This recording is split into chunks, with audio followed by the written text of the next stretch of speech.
Hello అండి. నా పేరు ఛాయాలత. నేను emotional freedom expert and certified EFT life coach. Exam time రాగానే మన పిల్లల ముఖం ఎలా బరువుగా మారుతుంది. మీ ఇంట్లో కూడా ఇదేనా? మనం వాళ్ళకి రిలాక్స్ అవ్వు అంటాం. కానీ వాళ్ళ మనసులో ఉన్న ఒత్తిడి మాత్రం మాటల్లో చెప్పలేం. ఇటీవల రోజుల్లో exams pressure, social media stories విన్నప్పుడల్లా మనసులో ఏదో కంగారు. ఇది కేవలం మార్కుల వల్ల లేదా వాళ్ళ ఆత్మవిశ్వాసం గురించా? మన పిల్లలకు ఈ టెన్షన్ తగ్గించడానికి మనం ఏం చెయ్యాలి అని కోరుకుంటే ఈ సింపుల్ టిప్ ఫాలో అవ్వండి.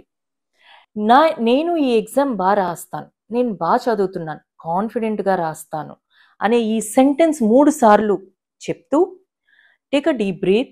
మెల్లిగా ఆ టెన్షన్ వాళ్ళు నోట్తో వదిలేస్తున్నట్టుగా ఊహించమనండి.